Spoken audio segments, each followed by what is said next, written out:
Pemret Indonesia. Kemudian juga beliau menjabat sekarang sebagai Pemret Harian Singgalang, Komisaris PT Semen Padang, Komisaris Utama PT Kabausira Semen Padang.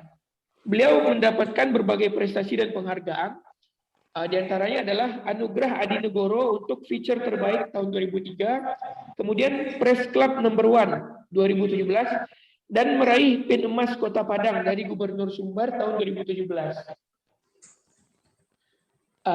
Sekian perkenalan kepada Bapak Khairul Jasmi, disilakan. Silakan Pak. Baik, suara saya terdengar? Terdengar Pak, jelas. Oke. Assalamualaikum warahmatullahi wabarakatuh.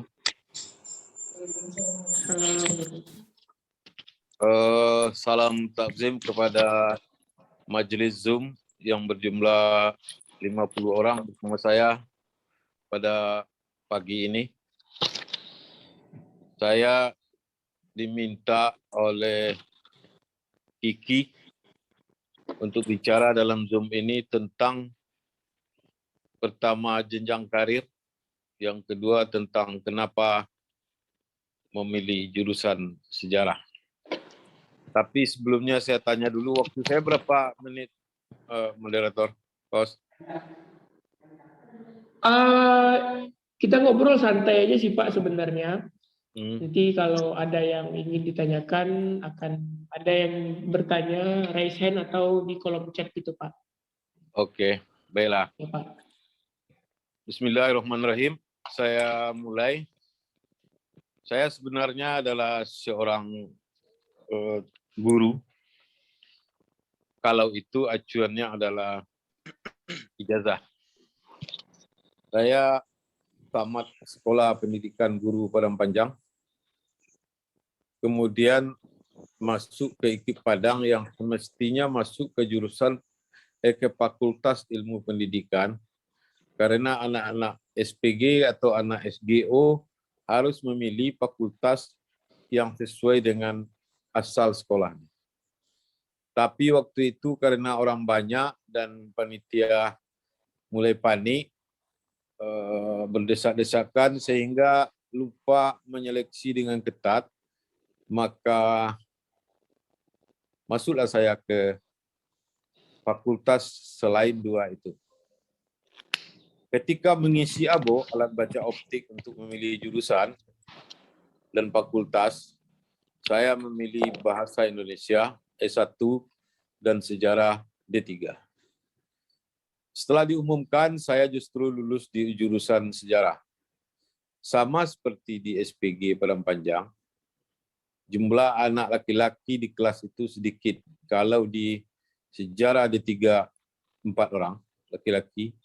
Kalau di SPG sekitar 8 orang laki-laki dalam satu kelas. Saya hanya tamat D3 pertama. Kemudian semester 2 waktu kuliah saya mulai menjadi wartawan. Berita saya pertama di Harian Singgalang. Cuman saya menjadi wartawan di Harian Semangat. Sejak itu saya fokus menjadi wartawan sampai tamat. Ketika saya mesti mengikuti saran kawan-kawan, maka saya melamar menjadi guru. Kebetulan kawan Kormin waktu itu adalah kawan saya juga.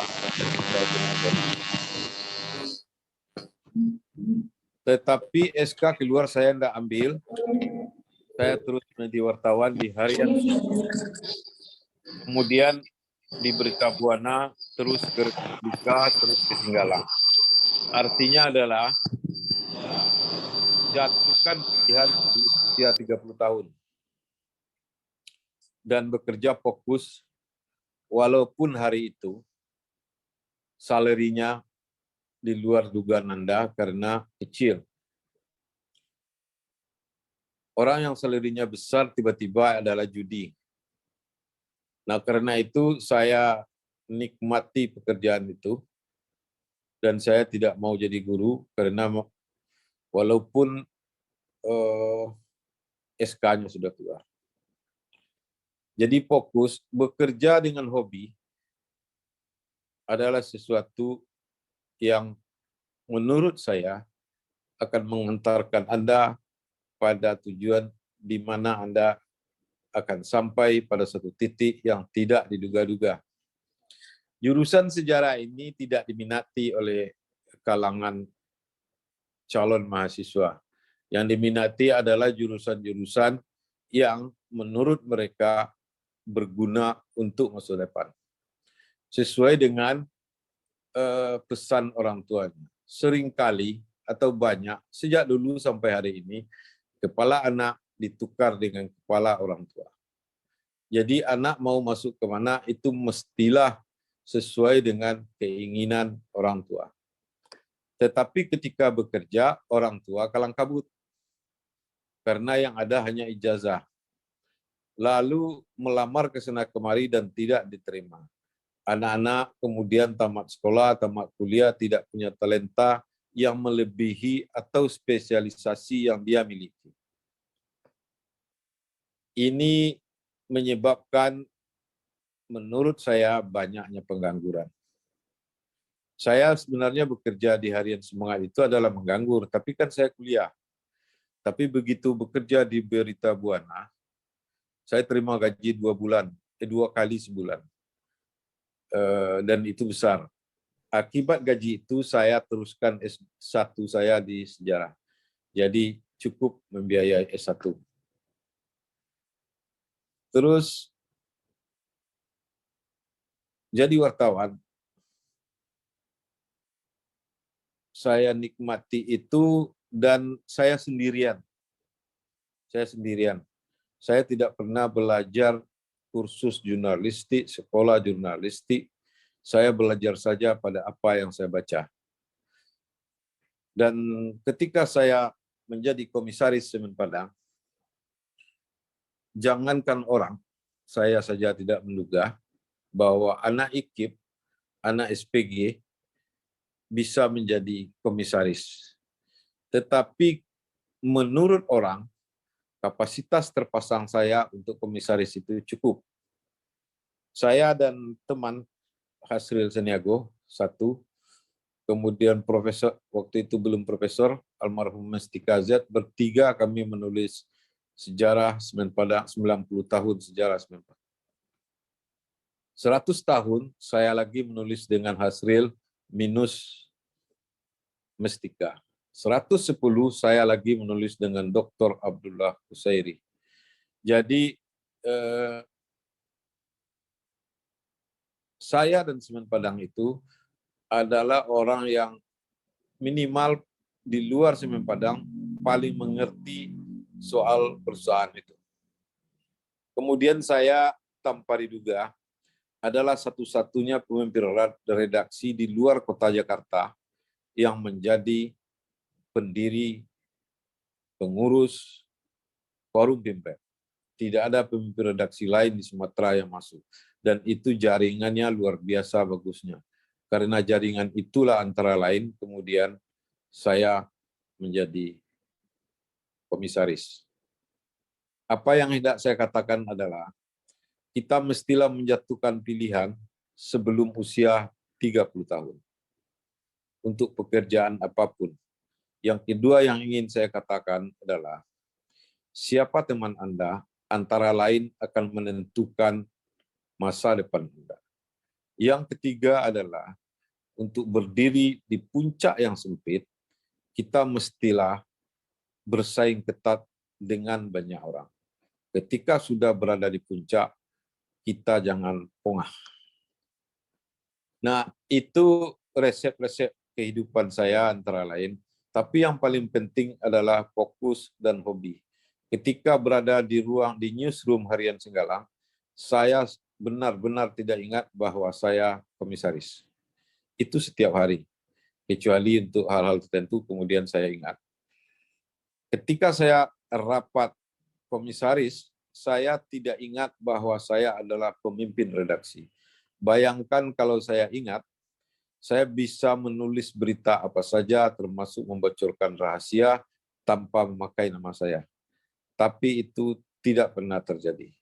Saya tidak pernah meminta kepada Semen Padang tolong berlangganan harian Singgalang 1 eksemplar. Tidak pernah.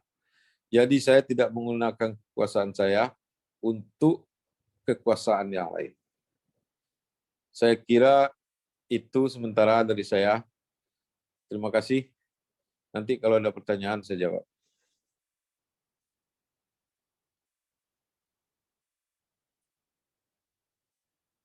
Halo? Terima kasih banyak Pak. Nanti kita akan masuk ke sesi tanya jawab. Sebelum itu kita beralih ke Pak Undri SSMSI selaku Kepala BPNB Sumatera Barat. Silakan Pak Undri. Bismillahirrahmanirrahim. Assalamualaikum warahmatullahi wabarakatuh. Waalaikumsalam. Alhamdulillah, alhamdulillahirabbil alamin. Puji syukur mari kita panjatkan kehadirat Allah Subhanahu wa taala atas berkat rahmatnya sehingga kita dapat berkumpul di ruang Zoom meeting ini. Selamat tersampaikan kepada arwahnya Nabi besar kita Muhammad sallallahu alaihi wasallam. Yang sama-sama kita hormati panitia yang telah menyelenggarakan kegiatan ini, kemudian ada Pak Khairul Jasmi, kemudian Bapak Ibu alumni dari sejarah Fakultas Ilmu Budaya, Fakultas Sastra, Universitas Andalas. Perkenalkan saya alumni Fakultas Sastra sebetulnya, Universitas Andalas. Jadi kalau sekarang ini namanya FIB, dulu itu Fakultas Sastra. Saya angkatan 1996. Jadi saya itu memang tamat tahun 2000 memang cepat karena tidak ada pembiayaan sebetulnya lebih banyak ke persoalan itu. Berbicara tentang perjalanan hidup sebetulnya gitu. Seperti yang telah disampaikan oleh Pak Khairul Jasmi tadi, saya punya pilihan beda sebetulnya gitu. Ketika telah tamat SMA, itu pilihan saya itu bukan sebetulnya bukan UNAN sebetulnya. Pilihan awal itu ketika SMA itu adalah ingin jadi guru sebetulnya gitu. Ingin jadi guru. Ketika di SMA itu ada siswa undangan. Siswa undangan itu ada pilihan mana yang akan dipilih oleh setiap siswa yang memang betul diprioritaskan oleh guru waktu itu ketika di SMA. Saya di SMA itu adalah SMA 1 Rau, Pasaman, Kabupaten Pasaman, Sumatera Barat. Jadi saat itu saya itu sebetulnya ingin jadi guru. Sehingga ketika itu pilihan menjadi guru, kemudian dilamarlah namanya siswa PMDK dulu, siswa undangan. Ada di 3 guru, pendidikan guru, tapi nasib tidak menentukan ke arah itu, tidak lolos. Kemudian ada satu bahan berkas ketika saat itu tidak ada orang ngambil gitu. Ini saya ceritakan perjalanan hidup saya. Ketika itu ada satu berkas dari Universitas Andalas yang tidak ada orang ngambil gitu. Berkas itu adalah berkas formulir yang akan dikirimkan ke Limau Manis yang deadline-nya pada hari itu juga gitu. Jadi berkas inilah sebetulnya menentukan hidup saya tentang sejarah ini. Ketika itu saya dipanggil oleh guru wakil kepala sekolah. Ini ada satu berkas yang tidak ada orang yang ngambil gitu. Kemudian saat itu saya ingat berkas itu harus dibayar dia. Waktu itu PMDK itu sebetulnya berbayar dia itu, memilih formulir dia. Ingat saya itu kalau tidak salah 30.000 entah berapa itu. Jadi ketika itu saya ambil, tapi berkas itu sifatnya utang gitu. Jadi berkas yang satu itu utang sebetulnya. Saya berutang kepada sekolah. Waktu itu saya tulis. Tapi anehnya saya nulis pilihan satu itu sejarah. Nah ini sejarah pilihan pertama yang saya ingat sekali. Pilihan pertama itu sejarah, pilihan kedua adalah hukum, yang pilihan ketiga adalah akuntansi UNAN. Kalau orang biasanya memilih itu kan yang paling tinggi, akuntansi, kemudian hukum, baru sejarah dia. Kalau saat sekarang ini, tapi saya beda gitu. Sejarah, hukum, baru akuntansi gitu. Nah, alhamdulillah pada saat itu luluslah di pilihan di UNAN ini, jadi pilihan pertama sebetulnya gitu. Kemudian berjalan waktu, saya kuliah, tamat Komlut, tamat dengan cepat. Sebetulnya cepat ini sebetulnya bukan cepat. Kenapa? Karena kondisi ekonomi sebetulnya gitu. Kalau dilama-lamakan tidak ada biaya lagi gitu. Saya harus tamat 4 tahun gitu. Setelah itu baru merantau sebetulnya itu. Merantau inilah mungkin yang membuat orang Minang ini menempa hidup sebetulnya gitu. Saya melihat posisi kalau di kantor kami itu, di kantor Balai Pelestarian Nilai Budaya Sumatera Barat, kalau dia pernah merantau, orang pernah merantau itu beda pemahamannya dengan orang yang tidak pernah merantau gitu. Merantau dalam arti kata bisa merantau dalam arti fisik, bisa juga merantau dalam arti pemikiran gitu. Nah, seperti itu. Ini perjalanan hidup saya sebetulnya. Nah, kalau mengenai survive sebetulnya ada istilah di Minangkabau ini adalah sekali ayah gadang sekali tapen berubah. Nah, kita ini tidak bisa gitu, tidak bisa tetap saja itu ada perubahan-perubahan. Nah, bagaimana kita menyikapi perubahan inilah. Ketika kita menyikapi perubahan, kemudian kita beradaptasi dengan perubahan itu sendiri, maka itulah survive dia. Dengan itu, kita tidak lepas dari ini. Zaman teknologi sekarang ini, satu genggaman saja bisa membuat orang sukses. Satu genggaman, satu klik saja itu bisa orang membuat sukses gitu. Ini pemahaman ini yang penting bagi kita. Penguasaan teknologi saat sekarang ini, walaupun kita jurusan sejarah, ya, yang kalau orang awam itu memahami kita itu berkenaan dengan tanggal, tahun dan sebagainya. Nah, itu pemahaman kemudian penguasaan teknologi itu tidak bisa kita hindarkan saat sekarang ini. Ini Bapak Ibu, ini sejarahnya? Mulai revolusi 10, revolusi 20, 30, revolusi 40 ya, 50 itu penguasaan teknologi gitu. Saat sekarang nih.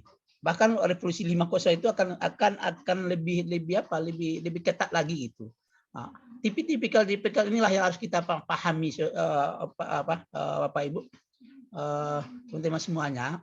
Ini arus sejarah itu tidak kita bisa nafikan. Penguasaan teknologi, bagaimana pemahaman terhadap perkembangan zaman itu tidak bisa kita nafikan gitu. Ini Bapak Ibu, banyak sekali data-data itu penguasaan ya, tentang bagaimana penguasaan teknologi, media sosial. Ini data bagaimana penggunaan internet, kemudian Ibu bagaimana kita melihat penguasaan teknologi mulai dari Facebook, Twitter dan sebagainya. Artinya apa, Bapak Ibu? Kita tidak lagi melihat posisi, bahwasannya kalau ingin survive itu tidak lagi melihat sejarah itu sejarah gitu, tidak gitu. Kita harus melihat posisi lain gitu. Ini harus lihat penguasaan teknologi gitu, perkembangan zaman gitu. Itu sekali yang saya sampaikan, sekali gadang sekali tapi yang berubah itu harus melihat perkembangan itu. Ini dasar kita untuk survive sebetulnya gitu. Kemudian kalau kita mengutip sebetulnya ini Charles Darwin mengatakan siapa yang paling kuat dan cepat melakukan adaptasi dia mampu bertahan hidup. Adaptasi ini sebetulnya gitu. Bagi orang Minang sendiri itu banyak sekali petatah, petiti, ungkapan-ungkapan tradisional untuk ini gitu. Beradaptasi gitu dengan lain gitu. Nah, kalau kita mengutip lagi ada survival of the fittest. Secara terminologi dalam bahasa Indonesia adalah kelangsungan hidup yang kuat atau teori yang membahas perjuangan untuk bertahan hidup.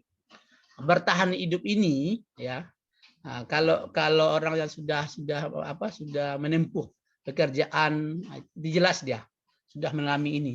Tapi yang akan ini alumni sejarah ini mungkin yang harus kita dilihat posisinya gitu. Teori ini menjadi populer setelah diulas oleh Charles Darwin sebetulnya. Darwin menyatakan organisme terbaik dalam beradaptasi dengan lingkungannya adalah mereka yang paling berhasil dalam bertahan hidup.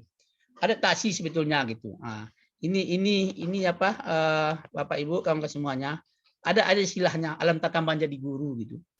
Di mana bumi dipijak di situ langit dijunjung gitu. Bukan di mana di bumi pijak di situ tanah dikapling, tidak gitu. Tapi di mana bumi dipijak, di situ langit dijunjung. Jadinya apa? Kita harus beradaptasi gitu. Ketika adaptasi kita itu kita lakukan, mudah-mudahan kita sukses. Alam tanggapannya di guru gitu. Ini pondasi-pondasi budaya itu memang memperkuat kita untuk survive gitu. Semuanya itu perjalanan hidup saya seperti itu gitu. Saya melihat posisi pertama adalah melihat posisi kebertahanan hidup, kemudian beradaptasi, kemudian melihat posisi memasukkan unsur budaya itu dalam kehidupan sehari-hari gitu. Ungkapan tradisional yang telah saya sampaikan tadi banyak gitu, melihatkan kepada kita bahwasanya budaya kita yang harus kita praktekkan itu harus kita lakukan, kita laksanakan sehingga kita survive dalam kehidupan ini. Sehingga perkembangan zaman yang kita hadapi dengan era globalisasi, penguasaan teknologi itu adalah mutlak kita lakukan. Sekali lagi kepada alumni sejarah maupun yang telah belajar maupun yang akan tamat, ini harus kita kuasai gitu. Ketika penguasaan teknologi kemudian kita pondasi dengan budaya kita, mudah-mudahan kita survive gitu. Ini teori-teori lama seperti Darwin saja menyebutkan gitu. Ini masih sampai sekarang ini masih dipakai orang, adaptasi gitu dengan lingkungan. Ini sangat penting gitu. Di samping hal-hal lain gitu, disiplin, kejujuran gitu, dan etos kerja baik gitu. Ini adalah sesuatu hal yang baik sehingga kita memang bermanfaat dan berdaya guna bagi masyarakat, bangsa dan negara. Seperti itu kita diskusi. Mohon maaf apabila taufiq hidayah. Wassalamualaikum warahmatullahi wabarakatuh.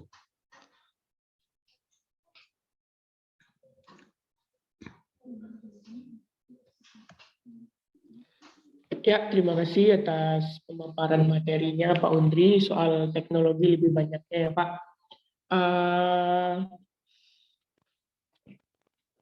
Di sini juga sudah tergabung bersama kita Ketua Jurusan Sejarah Pak Zulkaim. Selamat datang Pak. Semoga bisa mengikuti acara ini dari awal sampai akhir. Baik,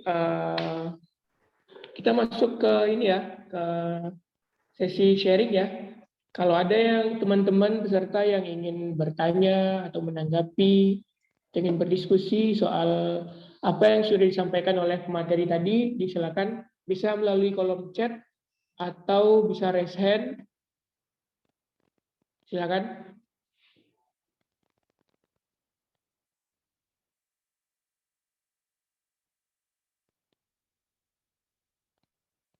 Kepada ini teman-teman dari Hima Sejarah, kemarin ada yang menghubungi saya secara personal, ada yang ingin ditanyakan kepada materi pada hari ini. Silakan.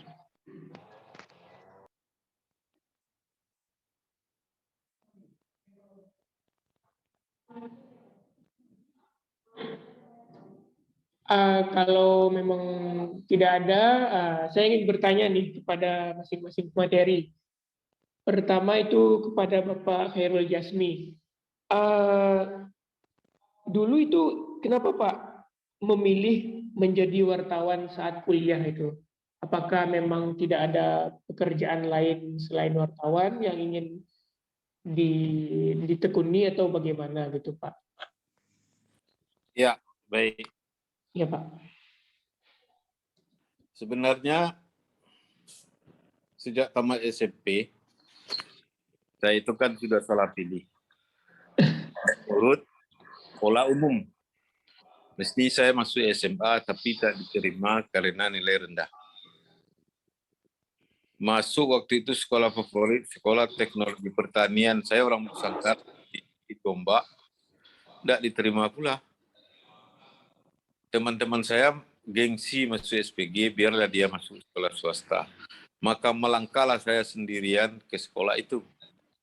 Jadi dari awal itu, menurut pola umum, saya sudah salah.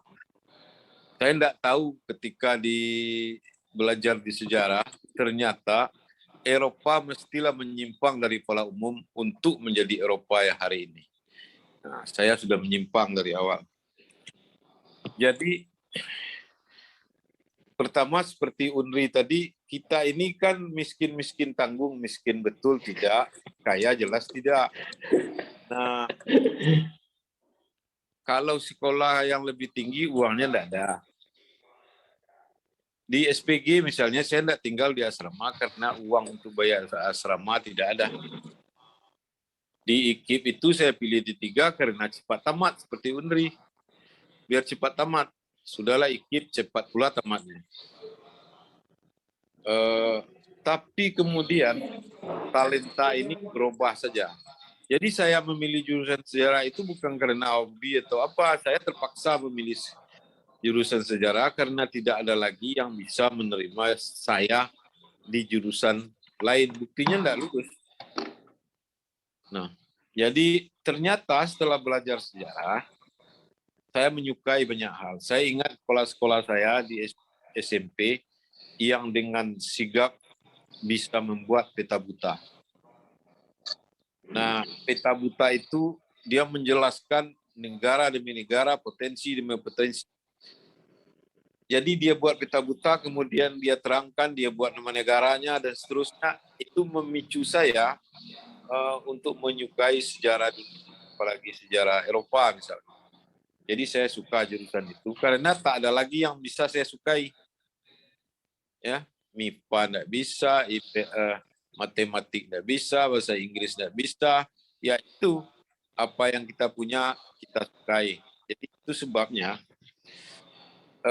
tamat D3 kemudian masuk S1 saya ambil sarjana sejarah. Nah, di dunia wartawan saya sebagai sarjana sejarah itu saya nyari sendirian. Tadi saya sebut nyari sendirian. Anak IKIP, anak Sepayang Putus Sangkar, anak SPG, tidak ada yang jadi wartawan. Jadi kalau ada sekarang kumpul-kumpul atau apa di Padang, malu 1, 2, 3, saya tidak punya teman. Tidak ada grupnya. Saya kuliah di UNAN dulu ini. Saya anak IKIP. Jadi, tetapi belakangan buku alumni UNAN saya kasih pengantar. Jadi ada semacam penghargaan oleh Universitas Andalas kepada saya, dan saya takjub dengan hal itu. Nah di Zoom nih sekarang nih, selain Bu Fatimah doktor iyalah dari IKIP masuk ke Zoom ini. Saya doktor enggak, kuliahnya ya kuliah seperti sekarang, buku disimpan di belakang, nilai rata-rata air, masuk pegawai negeri susah. Kalau S1 itu saya masuk pegawai mungkin tidak diterima, tapi saya tidak masuk. Jadi yang penting bukan jurusannya, tapi yang penting adalah membangun kapasitas pribadi masing-masing. Saya tidak pernah mencita-citakan jadi apa, dan tidak pernah saya fokus saja di bidang saya. Saya tidak ikut organisasi apapun kecuali Hima, Senat, PWI, itu saja. Yang lain saya tidak ikut, menghabis-habiskan hari saja. Negeri ini sudah selesai oleh orang. Lebih baik kita membangun kapasitas kita sendiri. Saya tidak ikut ikat-ikat kepala, tetapi saya adalah orang atau rombongan anak sekolah yang demo pertama kali di Sumatera Barat dan dikawal oleh TNI. Itu di Padangpanjang, di depannya itu ada Yonif 133. Kami demo justru TNI yang membakar. Saya kira tahun 83 belum ada anak sekolah yang demo. Nah, itu pertama kali saya demo dan terakhir. Setelah itu saya tidak pernah ikut. Fokus, tapi nilai saya, cara saya kuliah juga enggak. Saya enggak pernah menghafal dari SD sampai kuliah. Enggak pernah saya menghafal. Mencatat iya, menghafal enggak. Saya tidak pernah membuat jimat. Kalau dapat, kalau yang enggak gitu saja. Saya hanya mendengarkan orang menghafal dan mendengarkan guru menerangkan. Nah, itu untuk jawaban pertanyaan lebih dari apa yang Anda minta saya jawab.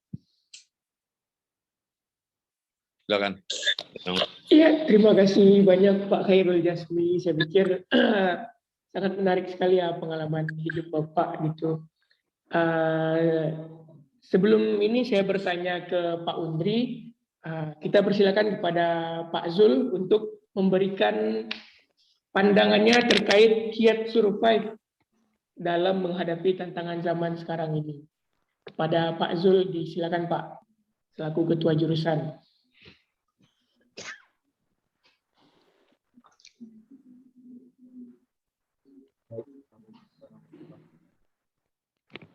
Ya, silakan Pak.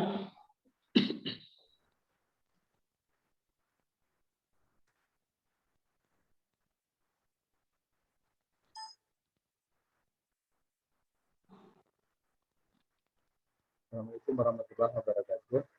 Waalaikumsalam warahmatullahi wabarakatuh. Terima kasih.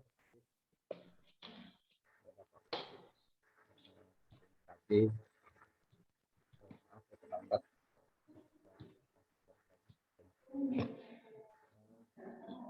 Saya tidak ada yang perlu.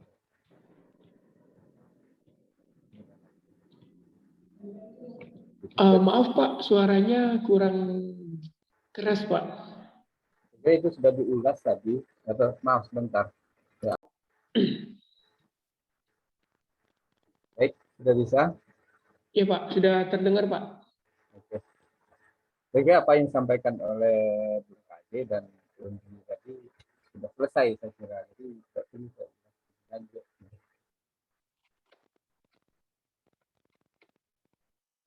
Ini Pak, mungkin ada pesan-pesan buat teman-teman alumni dan peserta yang saya pikir banyak berasal dari angkatan 20, 19, 21 gitu Pak. Biar mana tahu mungkin masih ada yang berpikir salah masuk jurusan atau ya ingin pindah jurusan mungkin gitu Pak. Bagi saya kalau mau pindah jurusan silakan saja, nggak apa-apa. Karena itu pilihan mereka untuk masuk ke jurusan sejarah, gitu ya.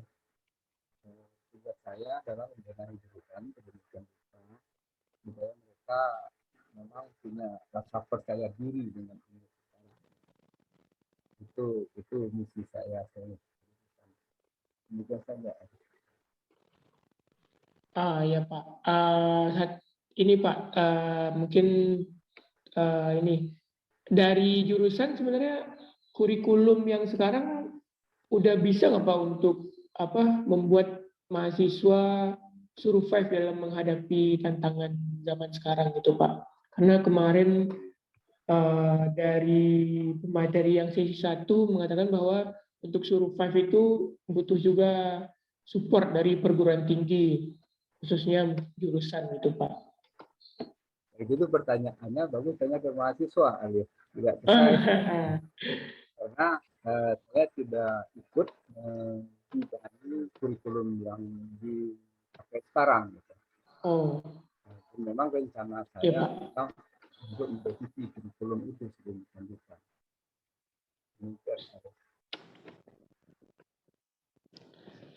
Ya. Harusnya masalah kurikulum tentu ditanyakan kepada pimpinan jurusan terdahulu yang ya Pak belum disebut gitu. Karena iya Pak. Pastinya tentu mereka akan lebih tahu mengapa kurikulum seperti itu. Ya. Kalau saya komentari hari ini saya kira tidak tepat dan kurang pas juga saya kira. Baik Pak Zul, terima kasih Pak. Saya lanjut ke Pak Undri. Ini Pak, tadi Bapak mengatakan bahwa penguasaan teknologi sangat penting bagi orang sejarah, gitu, Pak. Pak Undri kan sekarang berkegiatan di BPNB. Sebenarnya penerapan teknologi di BPNB itu sendiri sudah sejauh apa gitu? Terima kasih, Dinda Alif. Iya Pak. Memang betul. Kita itu sebetulnya kan yang saya sampaikan tadi harus melihat posisi saat sekarang ini gitu. Penguasaan teknologi itu penting itu. Kalau di BPNB sendiri, kantor sendiri itu bagaimana konten-konten budaya itu bisa tersampaikan. Itu tidak lagi sifatnya cetak mencetak, kemudian itu juga dilakukan sebetulnya gitu, dalam bentuk print out dan sebagainya gitu.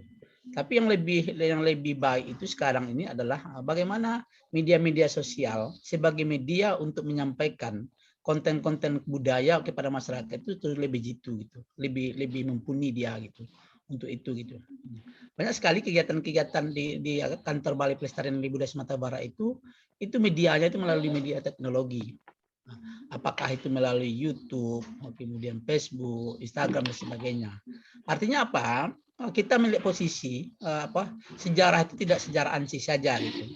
Ada penguasaan teknologi yang harus kita lihat posisi itu. Saya tidak dulu itu tidak berpikir untuk itu sebetulnya gitu. Saya melihat dulu itu sejarah ya sejarah gitu. Nah, kalau ini tidak kita lakukan ke depannya, ya itu mandek dia gitu, mandek posisi kita, apalagi alumni sejarah itu kalau tidak penguasaan teknologi yang mumpuni itu sebetulnya tidak mohon maaf itu agak tersendat dia dalam beradaptasi dengan bersaing dengan orang lain gitu. Ini sebetulnya jurusan itu saya lihat sudah melakukan itu. Beberapa mata kuliah saya lihat itu berbicara sering diskusi dengan dosen lah itu sudah penguasaan teknologi itu juga didorong gitu. Beberapa kegiatan-kegiatan mata kuliah, kemudian penggunaan teknologi lainnya itu sudah dilakukan saya lihat. Ini kan baik gitu. Artinya apa? Kita tidak lagi melihat posisi sejarah itu sejarah ansih saja. Berbicara tanggal, tahun, nah itu tidak saja. Tapi ada media-media lain, bagaimana media-media lain itu kita masukkan, kemudian kita adaptasi, kemudian kita lakukan untuk pekerjaan dalam bidang kesejarahan itu sendiri. Seperti itu, Dinda Alif. Iya Pak, terima kasih atas jawabannya Pak Undri. Kemudian ini ada yang bertanya di kolom chat dari Fadel Muhammad Al-Farisi dari Himpunan Mahasiswa Sejarah UNAM. Fadel ingin bertanya kepada Pak Khairul Jasmi, adakah titik terendah dalam hidup Bapak ketika Bapak tahu bahwa lulusan jurusan sejarah tidak sesuai dengan banyaknya lapangan pekerjaan yang tersedia? Sekian, terima kasih Pak. Silakan Pak Khairul Jasmi. Iya. Karena jadi wartawan waktu itu gajinya rendah, maka banyak orang menyuruh saya untuk jadi guru. Sebab orang susah-susah mau jadi guru, Anda malah mengelak. Maka pada suatu hari, saya menemui kepala SMA di Sungai Tarap ke rumahnya. SMP kalau tidak salah. Mohon saya diterima sebagai tenaga honor mengajar di sekolahnya. Tapi ditolak. Nah, karena ditolak, padahal orang tua saya kan menyekolahkan saya untuk itu. Ditolak, saya berpikir panjang ini. Ketika itu saya sudah tidak punya uang karena Anda tentu tidak tahu harian semangat itu di Imam Bonjol itu gajinya 70.000 sebulan dan bisa terima tanggal 40 separuh, tanggal 80 sepertiga, kadang-kadang udah tanggal 200 nggak terima. Nah, ketika lain diterima. Itu satu yang membuat. Kedua, karena sering tidak cukup, walaupun ketika lain saya punya uang banyak karena gaji yang besar misalnya, atau uang jalan liputan, atau jumpa pers dan segala macam. Saya punya teman seorang supir City Express. City Express itu angkot di Padang warnanya kuning. Nah, saya tunggulah dia di depan ekip, lalu ketika dia lihat, dia berhenti, saya naik, putar 2 kali ke Pasaraya, ke Tabing, lalu makan. Kemudian saya turun lagi. Nah, itu sering. Jadi titik-titik terendah itu, yang rutin itu menunggu kawan, supir City Express, sopir City Express, dan kemudian melamar menjadi guru honor. Nah, karena itu kemudian biarlah saya jadi guru aja. Saya melamar jadi guru D3 yang waktu itu mengajar di SMA. Tetapi ketika di zaman saya malah di SMP. Saya malas lagi. Tapi dipaksa oleh kawan-kawan, kemudian saya diterima di SMP Abaisia. Saya antarkan SK ke sana dan saya tidak balik lagi. Sampai sekarang. Jadi titik-titik terendah ada, tapi saya baru menemukan dunia saya sebenarnya ketika bekerja di Berita Buana dan Republika. Sampai hari ini, wartawan Republika yang meraih Adi Negoro baru saya, meskipun saya sudah 14 tahun tidak di sana. Sehingga saya di Padang dalam tanda kutip tak tergantikan oleh siapapun reporter Republika yang datang. Nah, jadi titik terendah itu selalu saya ingat dan titik tertinggi saya nikmati. Jadi kita nikmati aja hidup ini apa adanya, pantarai, bekerja, dapat gaji, tak dapat gaji, terserah aja, pokoknya bekerja. Dan karena fokus, ya beginilah saya hari ini.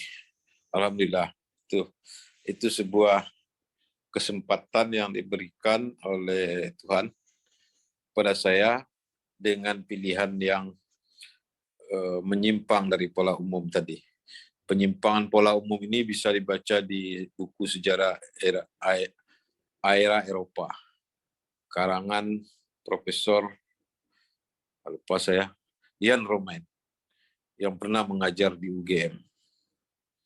Nah, buku itu penting untuk kita adaptasi penyimpangan pola umum itu di dalam hidup untuk Anda yang sekarang sedang kuliah.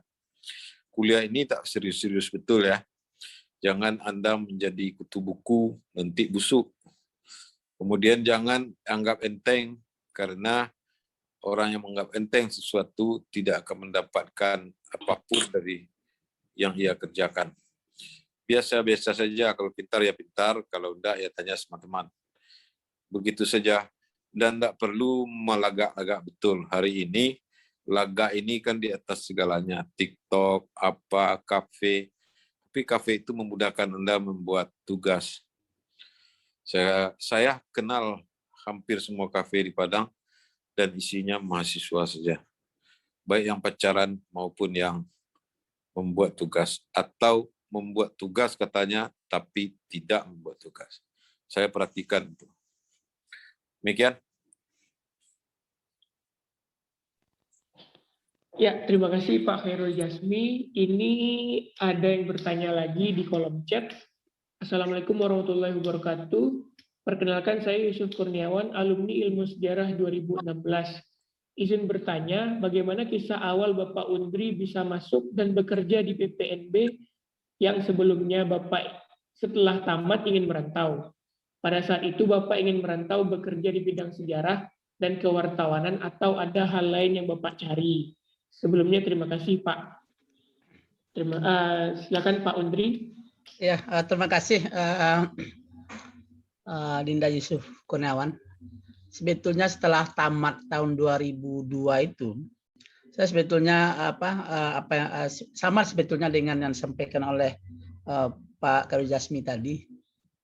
Saya bekerja apa adanya sebetulnya gitu. Kemudian memang fokus dengan pekerjaan dan kemudian tidak memilih sebetulnya gitu.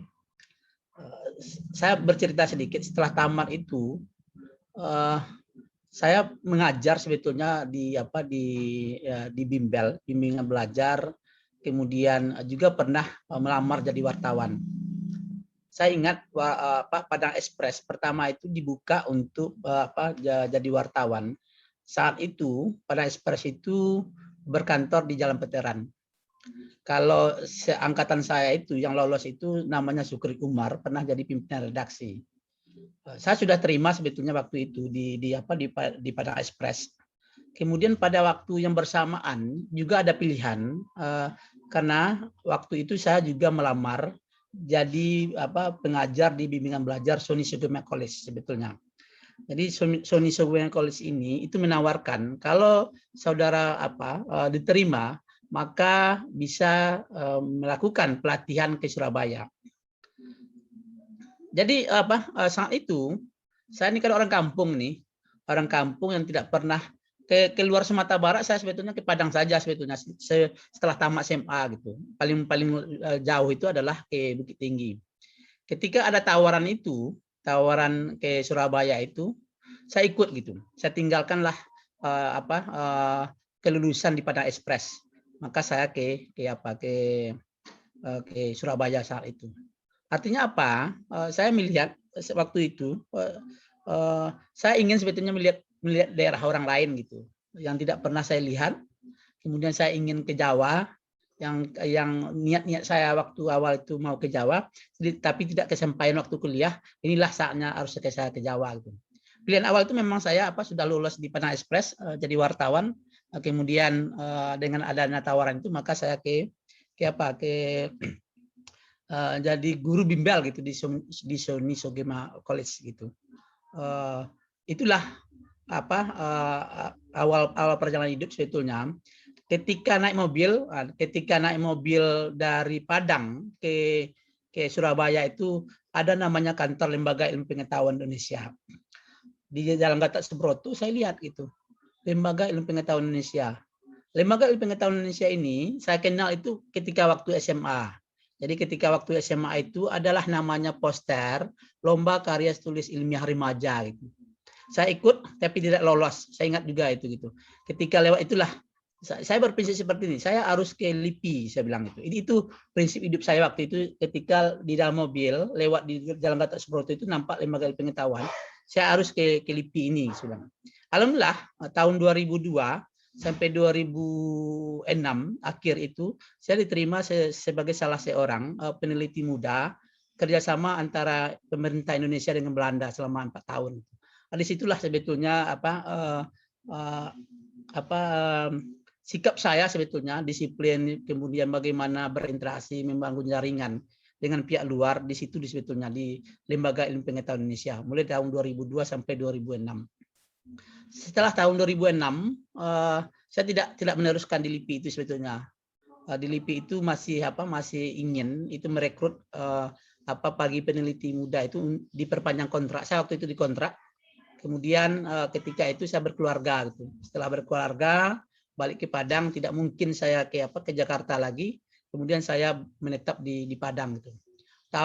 Awal 2007 itu bekerja melamar di BPNB Sumatera Barat, namanya dulu itu Balai Kajian Sejarah dan Nilai Tradisional. Bapak Ibu Adinda semuanya, saya sebetulnya di kantor saya itu saya pernah jadi honor sebetulnya gitu, sukarela selama 2 tahun. Jadi 2007 sampai 2009 itu saya jadi sukarela. Saya ingat gaji yang saya terima itu 350.000 gitu. Tahun 2006 sampai 2007 itu. Tapi saya itu menikmati gitu. Menikmati pekerjaan, kemudian ya kalau di pekerjaan di birokrasi itu disiplin, kejujuran dan sebagainya, menikmatilah pekerjaan itu. Sampai tahun 2009 deadline untuk pegawai itu habis itu. Saya ingat 34 mendekati 35 itu hampir habis untuk memasuki pendaftaran calon pegawai negeri sipil. Disitulah alhamdulillah diterima jadi pegawai. Kalau masa kerja sebetulnya saya baru di kantor BPNB Sumatera Barat itu 2009 jadi CPNS sampai sekarang ini. Kalau boleh sekitar 12 tahun gitu. Kalau sebagai seorang di birokrat sebetulnya masih muda, tapi itu diasah oleh kemampuan bagaimana sebetulnya jejaring sebetulnya, kemudian disiplin gitu. Disiplin ini mungkin yang sampai sekarang ini itu yang tertanam bagi saya sendiri gitu. Saya ke kantor, mohon maaf, kalau terlambat ke kantor agak ada rasa risih itu sudah ditanamkan ketika kita melakukan kerjasama dengan pihak luar. Kalau orang Belanda itu biasanya kalau terlambat saja itu ada sebuah malu sebetulnya gitu. Itu. Kemudian ini sampai sekarang ini jiwa menulis kewartawanan, kemudian jiwa jiwa meneliti itu masih ada gitu. Saya masih menulis di Harian Singgalang itu masih alhamdulillah masih diberi ruang oleh Pak Khairul Jasmi, ada sebuah rubrik namanya Kurenah, masih sekarang ini. Artinya apa? Saya berjalan apa adanya sebetulnya gitu, berjalan apa adanya, disiplin, kemudian kejujuran, kemudian hal lain gitu. Saya sebetulnya pernah juga melamar di jadi dosen sebetulnya, tapi tidak kesampaian. Ada dua yang tidak kesampaian bagi saya adalah jadi guru, satu jadi dosen gitu. Tapi akhirnya jadi ya seperti sekarang inilah. Saya jalani apa saja hidup ini. Kalau di kuliah sebetulnya ya, karena kondisi ekonomi sebetulnya saya harus cepat tamat. Kemudian memang alhamdulillah 4 tahun tamat. Tapi saya tidak pernah demo sebetulnya gitu. Demo itu dalam arti kata demo pikiran sebetulnya gitu. Demo menulis bagaimana ide-ide itu bisa disampaikan kepada masyarakat gitu. Itu lebih banyak saya gitu di waktu kuliah. Saya itu lebih aktif di himpunan FSI namanya, Forum Studi Islam, itu lebih banyak ke sifat-sifat keagamaan dulu waktu kuliah. Jadi seperti itu. Jadi hampir sama sebetulnya dengan yang disampaikan oleh Pak Khairul Jasmi. Saya jalani hidup ini apa adanya. Tapi yang paling penting itu adalah disiplin gitu. Bagi saya sendiri, disiplin dan kejujuran dalam sebuah organisasi itu paling penting sekali. Ini mungkin ini yang masih insya Allah lah saya terapkan, terutama disiplin ini. Kalau di kantor sebetulnya melihat orang, saya sering itu menilai kawan-kawan di kantor itu. Satu saja sebetulnya, dua yang saya lihat. Yang pertama adalah disiplin, yang kedua sholat gitu. Itu saja. Kalau dia disiplin, kalau dia sholat, itu jalan hidupnya sudah lurus, bisa kita pegang tuh. Tapi kalau tidak, disiplin saja tidak, apalagi disiplin waktu, disiplin kemudian kalau kita beragama di Islam itu tidak sholat, itu tidak susah gitu memegangnya. Tetapi kalau dua itu sudah dilakukan, apapun pekerjaan itu bisa baik dilakukannya gitu. Seperti itu sebetulnya gitu. Kalau saya sering menyampaikan hidup ini perasaan hidup sebetulnya gitu. Saya sudah kalau menjalani hidup itu mulai dari jadi guru bimbel, jadi guru STM pernah juga sebetulnya gitu. Kemudian jadi peneliti, kemudian saat sekarang ini seperti inilah. Jadi sudah bermacam-macam yang dilakoni lah gitu. Nah, tapi itu yang masih ada yang tidak kesampaian, ada yang kesampaian gitu dalam hidup ini. Tapi itu resepnya adalah dinikmati saja gitu. Terima kasih Adinda Alif, Bapak Ibu, Pak Zul, Pak Khairul Jasmi, dan Pak Ibu yang lain. Terima kasih Pak Undri atas jawabannya, sangat menarik sekali ya Pak. Ini ada yang raise hand dari Nadratul Aulia. Silakan Nadratul Aulia.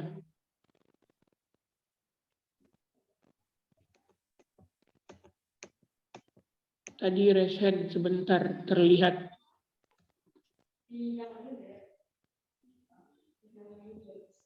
Ya, Nadratul Aulia, silakan.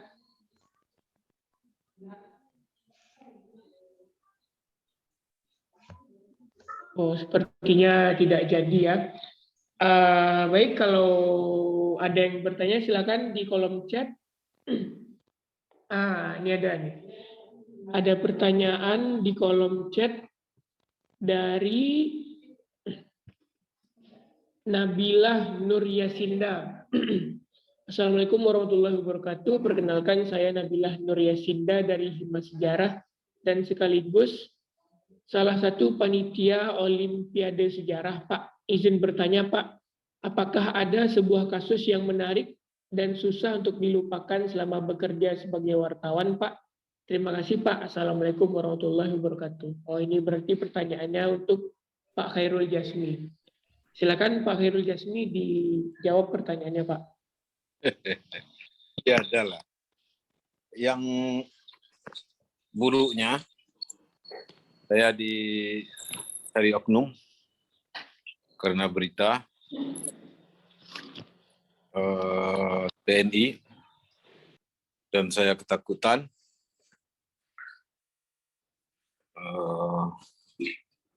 Juga pernah bermasalah dengan kepolisian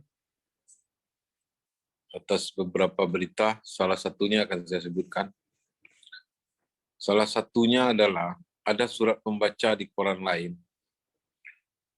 menulis bahwa calon-calon polwan ditelanjangi dan diperiksa bukan oleh polwan. Surat membaca itu kalau sekarang sebut tidak viral, maka saya kutip surat pembaca itu, saya buat nama korannya, saya kirim ke Republika. Besoknya viral dan saya bermasalah sampai ke Kapolda. Beberapa kali saya bermasalah dengan polisi karena berita. Tapi itu risiko. Risiko lain adalah hal yang teringat soal berita yang membuat saya gundah adalah ikan mati di danau meninjau, danau menghijau memutih. Saya nggak tahu. Beritanya headline di Kompas. Itu namanya blunder. Saya dibikin blunder 2 kali oleh teman saya sendiri. Karena kita memang harus bersaing. 1 soal meninjau, 2 soal silo semen Padang penuh di Teluk Bayur. Headline juga. Karena berita itu datanglah Menteri Perhubungan. Saya blunder lagi. Jadi 2 kali blunder. Nah, itu yang negatif. Bukan negatif ya. Itu risiko berita. Yang bahagianya apa yang saya ingat? Saya bisa 2 kali ke Hawaii. Terbang 10 jam lebih. 12 jam dari Jakarta. Lebih lah, 13-14 jam. Saya rasanya wartawan satu-satunya yang 2 kali ke Hawaii. Dan itu lama. Ke Las Vegas, ke San Francisco, ke mana lagi? Beberapa negara bagian di Amerika, saya terbang ke Belanda sudah 3 kali, ke Brussels, ke Vietnam, ke mana lagi? Itu adalah untung antara lain yang saya bisa dapat. Nah, artinya wartawan itu bisa duduk di kelas bisnis dan begitu turun dia naik ojek. Tidak ada masalah. Dia bergaul dengan siapa saja sampai ke tukang becak.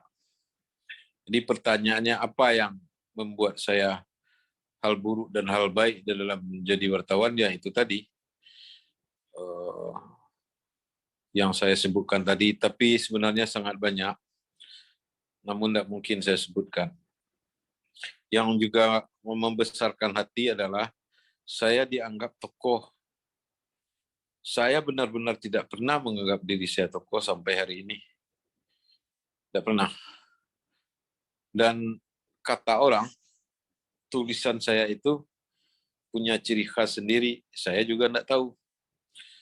Jadi banyak hal yang dialami selama saya menempuh karir ini, dan itu saya nikmati saja, baik ataupun buruk. Nah, kata Undri tadi apa? Sholat dan apa tadi ya? Disiplin ya? Ya. Memang itu penting. Saya lahir di Surau, dan Surau itu dihanyutkan Golodo tahun 79. Kemudian biasalah kalau kita remaja sholat ini kadang-kadang tidak, kadang lahi, kadang telambe, kadang malih, kadang duduk di kafe waktu berlalu. Biasalah, namanya manusia. Tetapi mestilah sholat itu menjadi, jadi saya tidak bisa, belum sempurna melaksanakannya, tapi begini, nyamanlah di dalam sholat, jangan nyaman setelah melaksanakan sholat. Nah, itu pesan teman saya, tamat dari Gontor, Pimbret Tempo. Saya kira itu. Bukan tamat Gontor, orang NU. Demikian. Ya, terima kasih Pak Vero Jasmi atas jawabannya. Ada lagi teman-teman yang ingin bertanya, silakan raise hand atau di kolom chat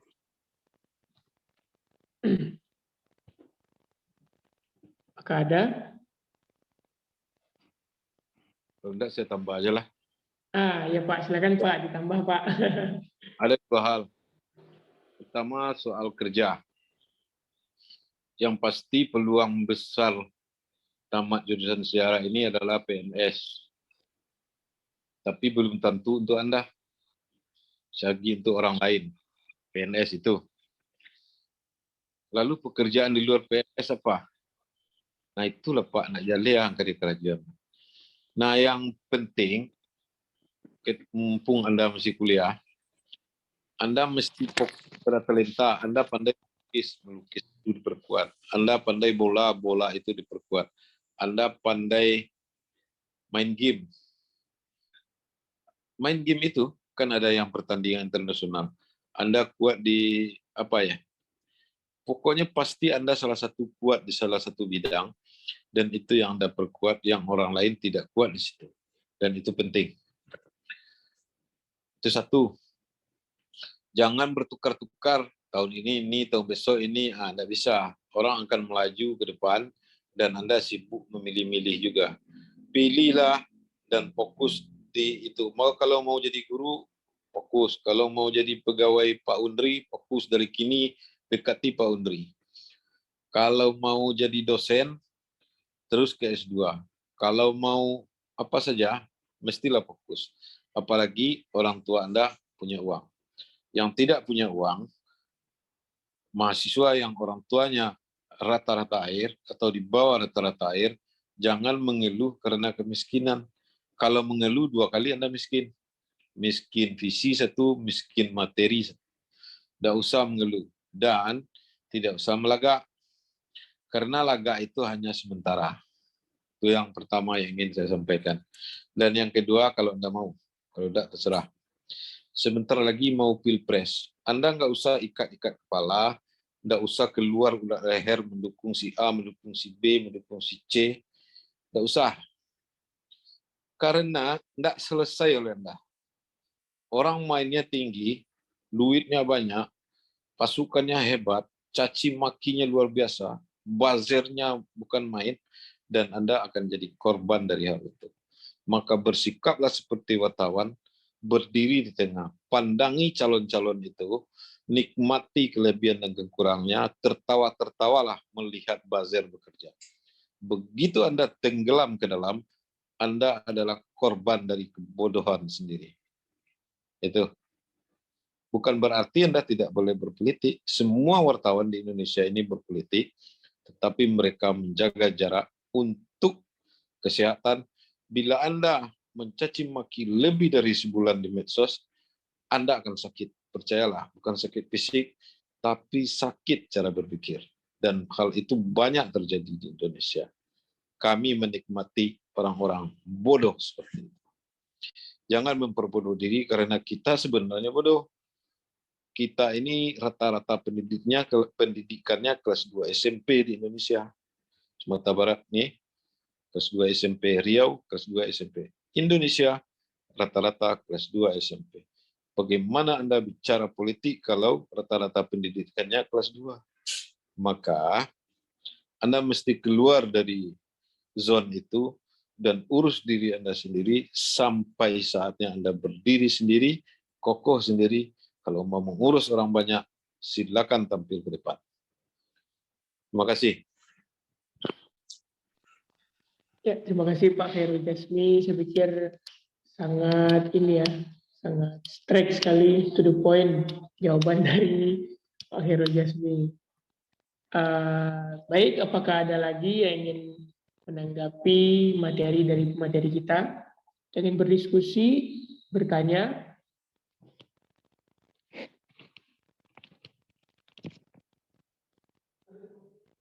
Ya, ini ada lagi di kolom chat ya, dari Yeni Dwi Lestari. Assalamualaikum warahmatullahi wabarakatuh. Selamat siang Pak, perkenalkan saya Yeni Dwi Lestari, mahasiswa ilmu sejarah. Izin bertanya kepada bapak-bapak narasumber, apa yang perlu dipersiapkan dalam CV atau portofolio menurut Bapak ke depannya dalam hal ini? Kita sebagai mahasiswa sejarah terkadang mendengar beberapa orang yang sulit untuk mendapatkan pekerjaan apabila ingin lintas pekerjaan dengan jurusan, Pak. Terima kasih. Silakan Pak Undri dulu lah untuk menjawab. Silakan Pak Undri.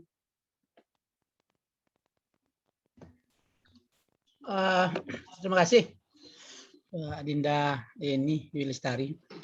Sulit mendapatkan pekerjaan itu sebetulnya tidak gitu. Kita yang membuat sulit sebetulnya gitu. Bagi lulusan sejarah sebetulnya mendapatkan pekerjaan itu banyak gitu. Tapi kadang-kala kita yang membuat pilihan-pilihan yang tidak rasional sebetulnya. Jadi irasional gitu. Itu yang terjadi. Kalau kita melihat posisi pengalaman sebetulnya gitu. Banyak pekerjaan-pekerjaan yang bisa dilakoni oleh alumni sejarah gitu. Ini yang saya rasakan. Tapi kalau kita melihat posisi lain yang tidak sesuai dengan kemampuan kita, ini yang terjadi sebetulnya, sehingga pilihan-pilihan itu tidak memihak kepada kita sendiri. Artinya apa? Fokus itu yang penting itu. Jadilah diri kita sendiri gitu. Kadang-kadang ini yang jadi persoalan saya lihat itu bagi alumni kita, kadang-kadang memilih pekerjaan itu. Kalau saya berprinsip apapun pekerjaan itu untuk kebaikan lakukan saja gitu. Ini yang harus kita saya sampaikan gitu. Pengalaman saya sebetulnya gitu, setelah tamat kemudian melakukan pekerjaan mengajar di STN, di bimbel dan sebagainya itu, kemudian melamar jadi wartawan, itu memang itu yang bisa kita lakukan gitu. Kita lakukan dan itulah minat kita gitu. Itu mungkin yang harus kita saya sampaikan, minat dan bakat itu yang kita miliki, talenta yang kita miliki, kemudian itu kita asah gitu. Dan itulah yang kita sampaikan dalam dunia kerja itu. Artinya apa? Bagi alumni, kalau yang untuk melamar pekerjaan itu sebetulnya portofolio itu atau CV itu memang dilihat posisi apa yang harus kita yang mumpuni di kita sendiri gitu. Saya sendiri pengalaman gitu, kalau ada tawaran orang melamar pekerjaan, satu pertanyaan yang paling penting itu selalu saya ajukan, Anda itu mau apa sebetulnya di kantor ini? Ini pasti itu. Apa kontribusi yang Anda lakukan? Kalau Anda bekerja ini, apa kontribusinya bagi kantor? Kalau itu pertanyaannya jawabannya adalah yang fokus bagi kita gitu, yang mumpuni bagi kita gitu. Apa yang mumpuni bagi kita? Apa yang profesional bagi kita gitu. Jadi itu semuanya jadilah diri kita sendiri gitu. Kalau kita seorang sejarawan yang fokus dengan minat bakat untuk menulis contohnya gitu, itu bisa kita sampaikan gitu. Kalau kita seorang sejarawan yang mumpuni di bidang IT, itu fokus dia, itu yang kita sampaikan gitu. Ini bermanfaat gitu. Jadi yang pertama itu adalah jadilah diri kita sendiri. Yang kedua adalah fokus. Fokus itulah kemudian yang menjadi di dalam kita sampaikan di dalam portofolio kita gitu. Apapun itu akan alumni akan rasakan nanti gitu. Ketika melamar pekerjaan, pertanyaan-pertanyaan itu akan dilontarkan gitu. Yang pertama adalah apa yang bisa dilakukan, apa manfaat bagi lembaga gitu, bagi lembaga yang tempat kita untuk melamar gitu. Ketika itu pertanyaannya, itu yang bisa kita jawab adalah kemampuan kita sendiri. Jadi diri kita sendiri sebetulnya, di dalam diri kita sendiri apa yang kita punya, mumpuni, kemudian profesional kita, itulah yang kita sampaikan kita tawarkan kepada lembaga. Sehingga ketika kita tawarkan, itulah yang untuk bermanfaat bagi lembaga yang kita lamar itu sendiri. Jadi mindset kita harus kita rubah gitu. Sejarah itu alumni sejarah itu sebetulnya banyak pekerjaan gitu. Ini harus mindset itu yang harus kita bangun gitu. Tidak lagi mindset apa pekerjaan setelah tamat sejarah itu tidak ada pekerjaan. Banyak sebetulnya gitu. Ini sekarang kadang saya lihat alumni kita, mohon maaf gitu, apalagi yang kuliah gitu. Udah, beko tamat sejarah kerajo kan itu mindset sudah kita bangun dulu di dalam pikiran kita seperti itu apa yang mau kita lakukan. Tapi kalau kita bersifat positif, bahwasanya saya belajar sejarah, alumni sejarah akan bekerja, berkontribusi untuk negara ini. Kalau itu mindset kita dari awal, niat kita dari awal, itu bisa kita langkah lebih maju. Tapi kalau mindset kita itu sudah tertanam di dalam pikiran kita, kalau tamat sejarah itu tidak ada pekerjaan, seperti inilah gitu. Ya, tapi kalau mindset kita sudah terbangun, sifat positif dalam diri kita, bahwasanya kita belajar sejarah, kemudian alumni sejarah itu akan berkontribusi buat masyarakat, buat bangsa dan negara, itu alhamdulillah bisa kita kita lakukan dengan baik itu. Jadi itu mungkin kalau saya lihat CV portofolio itu secara administratif, tapi mindset kita yang harus kita rubah dulu gitu. Walaupun nanti di dalam melamar pekerjaan ini tidak bisa kita nafikan, tapi dalam portofolio kemudian dalam CV itu mohon itu kita masukkan yang profesional, yang mumpuni, yang ada dalam diri kita sendiri sehingga berkontribusi bagi lembaga yang kita ajukan, kita lamar itu sendiri. Seperti itu, Adinda Alif. Ya, terima kasih atas jawabannya Pak Undri. Selanjutnya kepada Bapak Khairul Jasmi. Silakan untuk menjawab, Pak.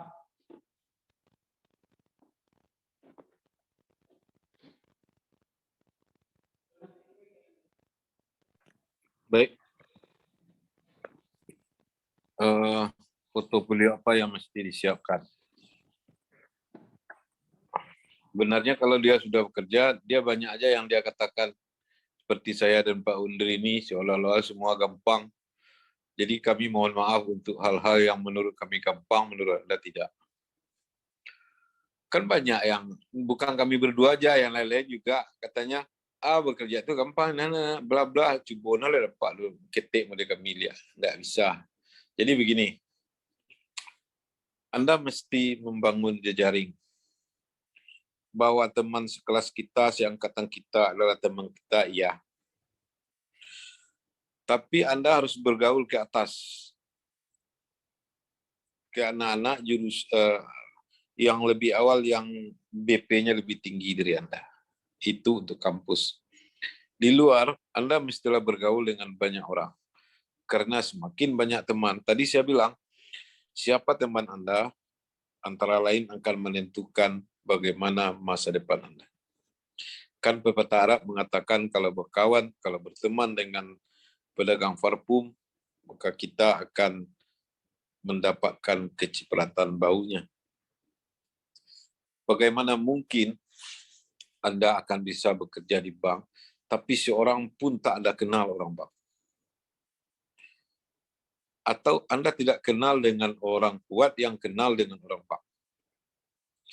Bagaimana bisa Anda bekerja di tempat Pak Undri kalau Anda tak kenal Pak Undri? Jadi jangan sibuk pacaran saja. Pacaran itu ya, semua orang pacaran dan Anda saja. Kata di halaman pacaran juga. Menghafal. Anak SD menghafal juga. Kafe. Supir angkot ke kafe juga. HP orang banyak. Ada pemilik HP 250 juta HP di Indonesia sekarang. Biaya HP ini pulsanya 100 triliun setahun. Tidak ada yang bisa dibanggakan tuh. Itu konsumtif saja.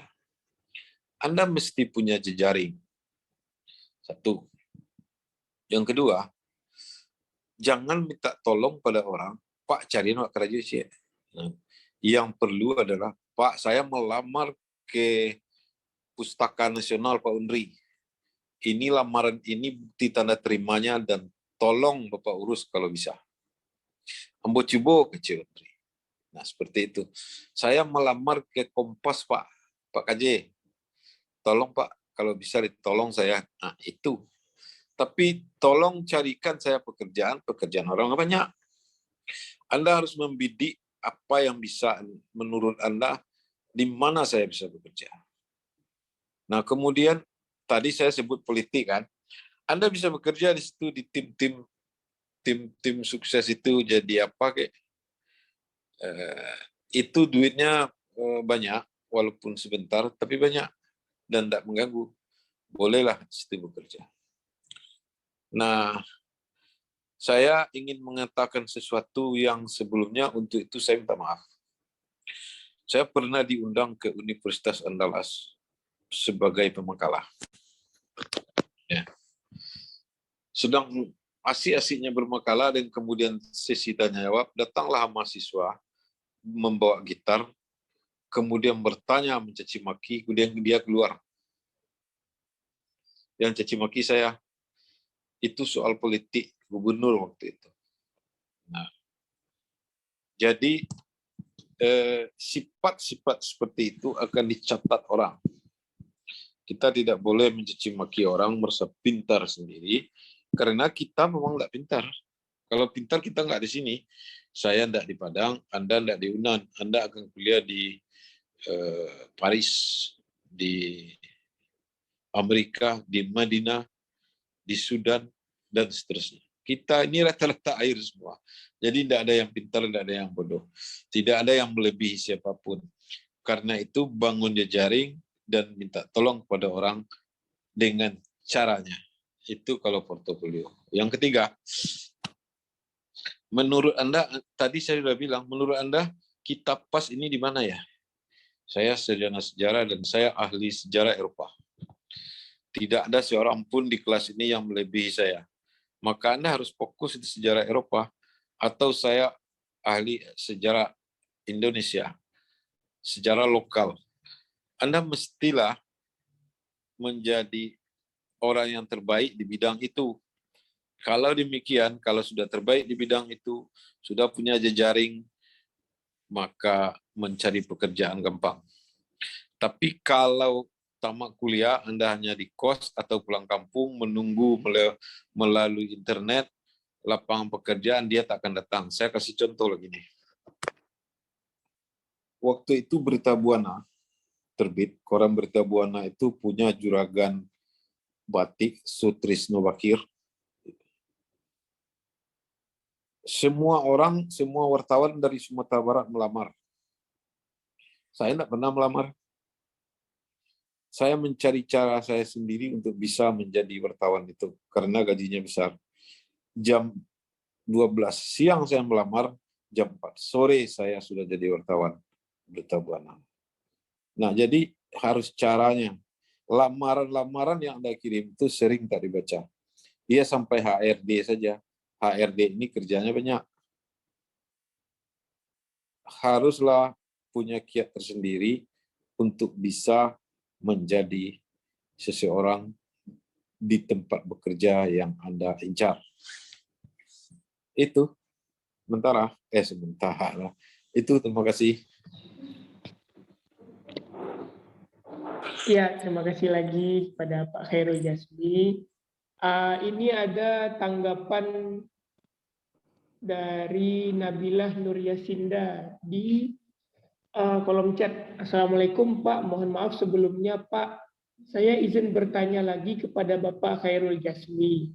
Saya Nabilah Nur Yasinda, salah satu panitia Olimpiade Sejarah, ingin mengenalkan dan mempromosikan Olimpiade Sejarah yang akan dilaksanakan pada pertengahan Februari tahun 2022, Pak. Apakah Semen Padang bisa menjadi sponsor utama dalam Olimpiade Sejarah kami, Pak? Terima kasih, Pak. Mohon maaf agak lari dari materi, Pak. Wassalamualaikum warahmatullahi wabarakatuh. Aduh, silakan Pak langsung dijawab. Itu tidak lari, itu udah benar itu. Semen Padang bisa jadi sponsor, tapi saya tidak tahu apa bisa jadi sponsor utama. Tapi syaratnya satu, Pak Undri harus ikut jadi sponsor. Iyalah, yang semua pengikut Zoom ini dari kemarin sampai hari ini mesti ikut jadi sponsor. Apalagi yang komisaris, yang punya perusahaan, yang punya toko. Email Dasari bilang saya nyuruh agar dia ikut. Ya, Email Dasari itu adalah adik kelas saya di universitas yang berbeda. Saya adalah satu dari sedikit orang yang membuat Perhimpunan Mahasiswa Sejarah dulu, UNAN dan IKIP.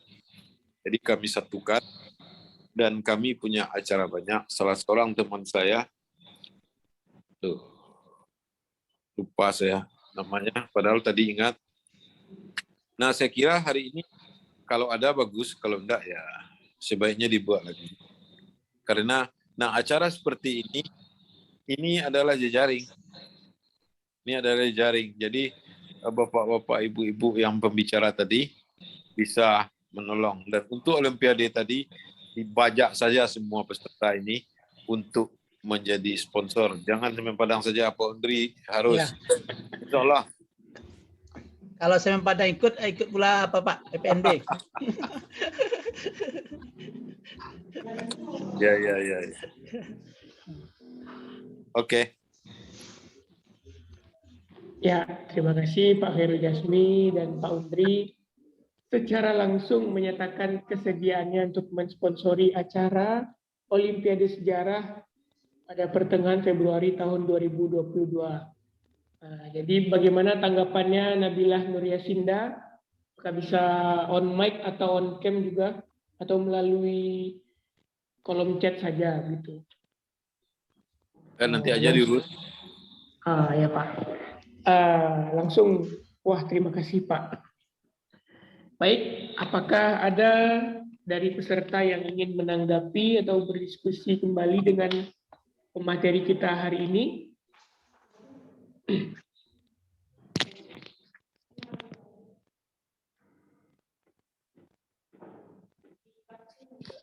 Nah, Pak Moderator. Ya Pak, silakan Pak. Mahasiswa atau siswa atau siapapun dia yang tidak mau bicara dan takut angkat tangan, waktu SMA dia duduk di belakang. Iya, percayalah. Kenapa tuh Pak? Kenapa apa? Sebab akibatnya bisa dijelaskan Pak? Di sekolah itu orang yang memilih di tengah sampai ke belakang ada dua kelompok. Pertama yang nakal, kedua yang takut-takut. Dan di antara ketiganya ada yang bodoh. Nah, yang tidak mau bertanya pada banyak kesempatan itu adalah yang takut-takut. Dia tidak bodoh karena dia sudah lulus UMPTN. Ya. Orang kan pilih UNAN dulu, pilih UI dulu, tidak lulus baru UNAN, tidak lulus baru UNP, kan gitu ya. Iya Pak, kebanyakan begitu. Kebanyakan begitu kan. Ya itu. Jadi itu harus dibuang. Harus dibuang. Rasa takut-takut dan malu-malu itu, rasa akan salah itu, mestilah dibuang. Kalau tidak, Anda tidak akan bisa tampil di dalam dunia nyata. Oke. Ya Pak Khairul Jasmi, terima kasih atas tanggapannya kembali Pak. Untuk Pak Undri, saya punya satu pertanyaan lagi Pak. Bagaimana pendapat Bapak tentang konten-konten di media sosial yang sekarang sudah banyak bermunculan, muatannya itu tentang kesejarahan Pak gitu. Bagaimana masa depan konten-konten seperti itu menurut Bapak? Silakan Pak dijawab Pak. Ini kan apa pergeseran sebetulnya gitu, pergeseran dari minat kemudian melihat minat dari masyarakat tentang penggunaan teknologi sebetulnya gitu. Kalau kita tentang sejarah, berkutat dengan sejarah saja yang saya sampaikan tadi, tapi kita tidak beradaptasi dengan era sekarang ini, kita tertinggal sebetulnya gitu. Penggunaan konten-konten ya, contohnya di budaya, di sejarah dan budaya dalam dunia teknologi itu mutlak kita lakukan gitu. Contohnya yang dilakukan oleh Pak Khairul Jasmi ada di YouTube itu, penggunaan teknologi. Kemudian dia berbicara tentang sejarah gitu. Begitu juga dengan lain itu. Di kantor kami seperti itu juga. Penggunaan media-media itu harus kita perkuat. Karena dengan sarana itulah tentang kesejarahan, tentang konten-konten kesejarahan, tentang konten tentang budaya, itu bisa kita sampaikan kepada masyarakat. Dia, Pak Ibu, tidak bersifat manual lagi dalam tanda kutip gitu. Orang sudah berpikir maju ke depannya, sehingga satu akses lewat klik saja sekarang itu bisa diakses orang gitu. Kalau dulu, mohon maaf, ketika kita membaca koran harus menunggu dulu gitu. Menunggu kalau di kampung berhari-hari dulu baru kita bisa membaca informasi lewat koran. Tapi sekarang tidak. Itu bisa kita lihat satu klik saja. Ada paket data, ada akses internet, itu bisa kita lakukan. Nah, jadi seperti itu. Saya melihat sebetulnya kita harus berpikir penggunaan teknologi gitu. Ini harus kita perkuat gitu. Apalagi di alumni sejarah kedepannya itu melihat posisi itu. Posisi penggunaan teknologi, penggunaan konten-konten budaya dan sejarah itu harus kita perkuat ke depannya. Seperti itu, Adinda. Pak Olive. Ya, terima kasih Pak Undri. Kemudian saya juga punya pertanyaan ke Pak Khairul Jasmi. Ini Pak, sebenarnya apa yang membedakan tantangan wartawan waktu Bapak masih jadi wartawan dulu dengan wartawan yang sekarang gitu Pak? Silakan dijawab Pak. Ya. Tantangannya sama sebenarnya, tapi ada bedanya. Pertama, kalau dulu dari segi teknologi, Anda tahu dari teknologi, kita dulu dengan mesin tik, dengan komputer yang pakai DOS dan segala macam, dan pakai faksimil, dikirim 2.500 per halaman. Itu dari segi teknologi. Dari segi narasumber, mengontaknya dulu susah. Kalau mau telepon ke rumah atau ke kantor, bisa saja dibilang di stafnya tidak ada. Terus apa lagi? Kelemahan lainnya,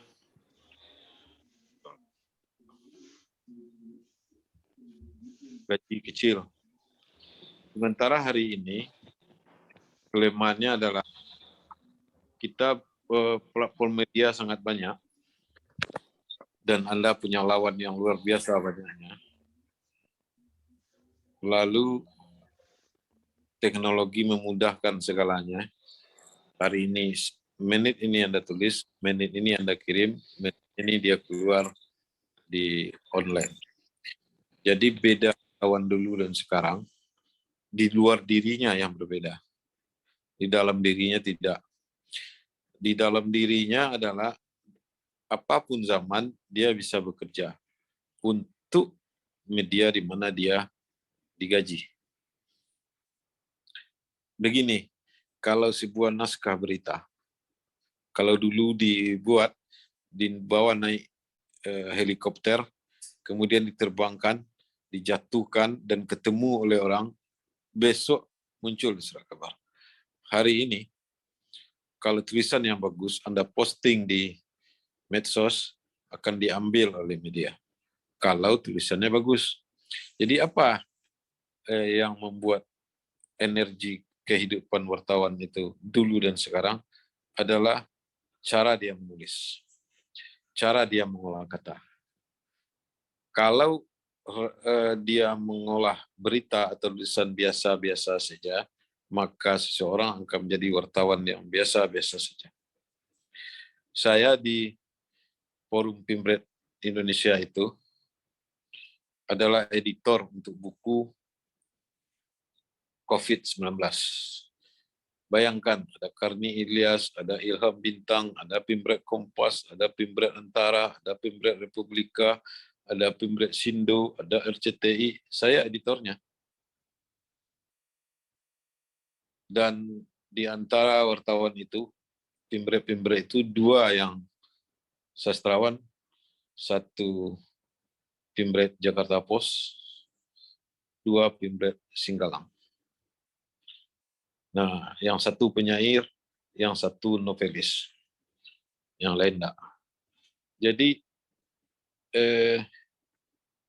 yang membedakan adalah zaman, bukan orang. Seseorang ada yang mengaku wartawan 3 zaman, tapi 3 zaman saja. Dia tidak punya apa-apa. Menulis berita saja, menulis feature saja.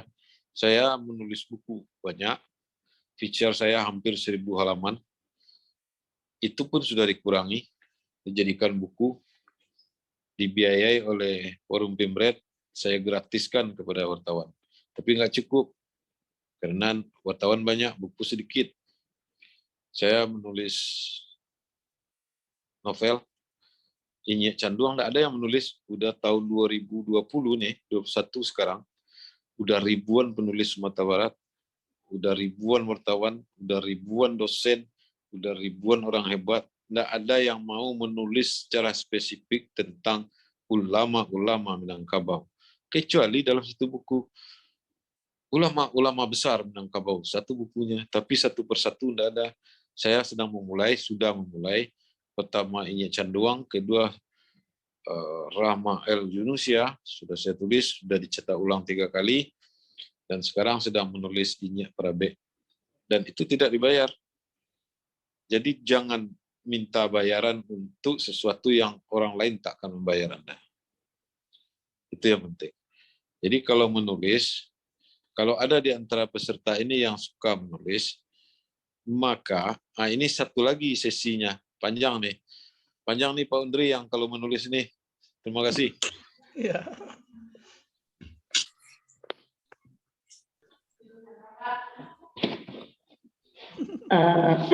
Terima kasih Pak Heri Jasmi. Sebenarnya kalau panjang pun tidak apa-apa Pak, karena untuk acara-acara seperti ini saya pikir langka sekali gitu.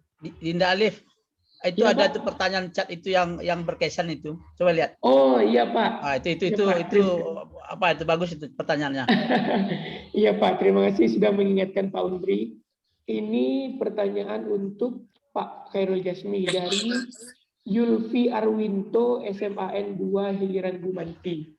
Izin bertanya Pak KJ, apakah ada rencana Bapak maju di Pilkada 2024? Kalau iya, kami siap untuk menjadi tim suksesnya. Silakan langsung dijawab Pak Khairul Ya, Jasmi. jadi begini ya. Saya kan lebih 30 tahun jadi wartawan. Saya tahu betul kurenah calon-calon, apalagi tim sukses. Jadi banyak calon ini yang akhirnya gagal karena tim suksesnya. Dia uangnya tidak cukup, jejaringnya tidak ada, tapi hatinya keras. Saya punya teman satu yang sudah hampir jadi dirut di sebuah perusahaan besar, kemudian maju jadi calon bupati, gagal, kemudian uangnya habis. Jadi pertanyaan tadi, apakah Bapak? Enggak, saya enggak akan maju. Satu, menghabis-habiskan uang, padahal uang saya enggak ada. Kedua, kata kita hebat nih, popularitas. Tapi ketika diuji elektabilitas, ambruk. Kenapa? Karena di dunia politik, orang bisa memfitnah, orang bisa tergantung dia menggarap pasar. Jadi pasar itu kan konsumen. Selera konsumen di dunia politik itu berbeda-beda. Tidak sama dengan selera konsumen tentang air mineral. Tidak sama. Jadi kalau saya ditanya ke maju, enggak. Biar hari saya. Begini saja. Ya. Sudah. Dan Pak Undri kalau mau maju jadi kepala dinas atau apa, silakan kita sokong sama-sama.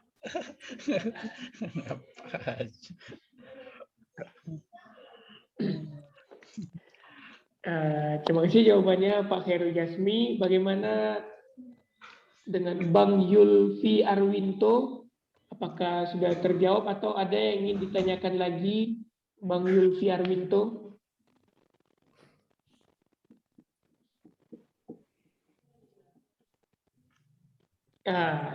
Sepertinya sedang mengetik atau memikirkan jawaban Pak Khairul Jasmi tadi ya. Silakan bagi teman-teman yang lain yang ingin menanggapi, berdiskusi kembali dengan pemateri kita kali ini. bisa melalui kolom chat atau raise hand. Pertanyaan dari Ifkar Fikri. Assalamualaikum Pak. Perkenalkan saya Ifkar Fikri, alumni angkatan 2016. Saya ingin bertanya kepada Bapak Khairul Jasmi, bagaimana pendapat Bapak mengenai nasib media cetak ke depannya? Apakah masih akan bertahan di tahun-tahun yang akan datang? Sebab pada saat ini media digital cenderung lebih digemari, terutama oleh anak-anak muda. Terima kasih Pak. Silakan dijawab Pak Khairul Jasmi. Baik, media cetak itu memang digerus oleh media online. Sama dengan radio digerus oleh televisi. Tapi apakah bisa bertahan? Bisa. Media itu kan perusahaan, bisnis. Tapi wartawan kan bukan. Jadi wartawan bisa menulis di mana saja. Dia mau dicetak atau tidak, mau online, itu bagi wartawan tidak ada masalah. Tapi dari segi konten medianya, memang media cetak hari ini cenderung turun. Dan saya belum punya argumentasi yang kuat untuk mengatakan bahwa media cetak akan naik kembali grafiknya. Tapi dia akan baik saja dalam grafik yang menurun. Dan tidak menurun betul. Dia seperti spiral, tapi spiralnya sekarang tidak akan terlalu tinggi ke atas. Karena apa? Karena anak muda memang tidak baca koran lagi. Saya tahu tuh. Anak saya juga tidak baca koran. Sampai koran di rumah saya aja yang baca, dia tidak. Nah, tetapi koran itu ada di kantor-kantor pemerintah dan swasta. Dibaca dari dulu orang baca koran ini paling banyak 5 menit. Sama aja dengan sekarang. 5 menit jumlahnya hari ini berkurang. Itu. Tidak ada orang dulu baca koran 20 menit. Tidak ada. Ada sih, tapi satu-satu.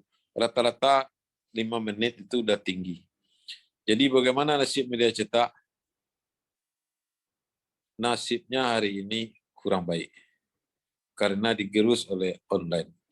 Lalu apakah profesi wartawan menjadi buruk? Tidak. Karena media itu kan bukan koran saja.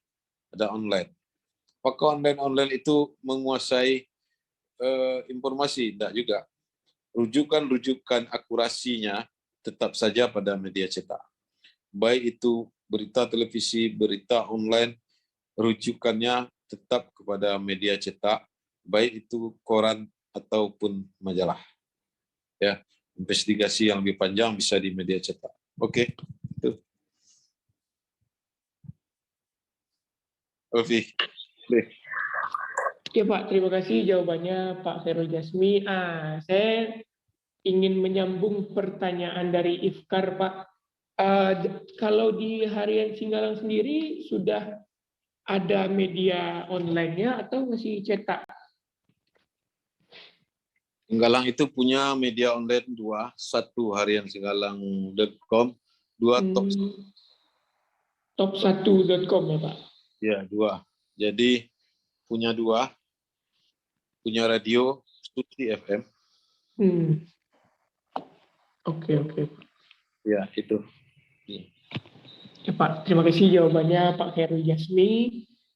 Silakan bagi teman-teman yang ingin bertanya lagi ke Pak Khairul Jasmi dan Pak Undri. Bisa melalui kolom chat atau raise hand, on mic ya.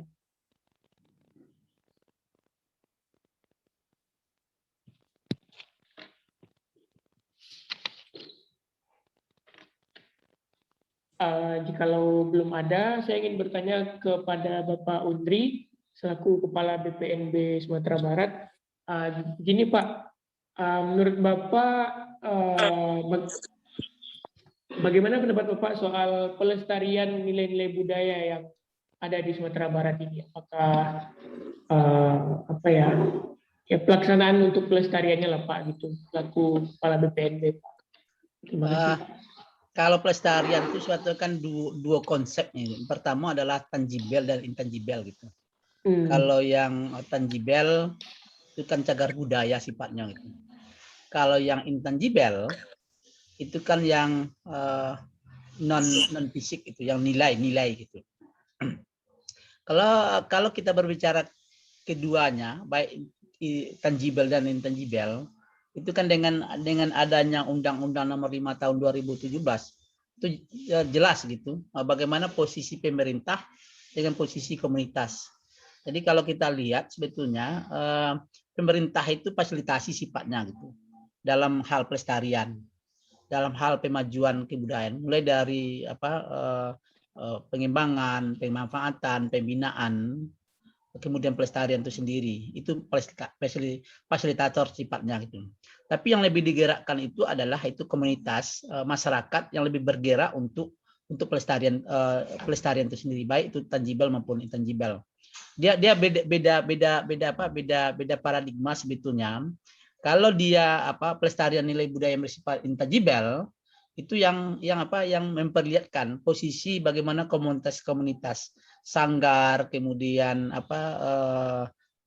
paguyuban dan sebagainya itu lebih bergerak, lembaga-lembaga profesi yang bidang kebudayaan gitu, ada MSI, asosiasi tradisi lisan, itu lebih digerakkan gitu.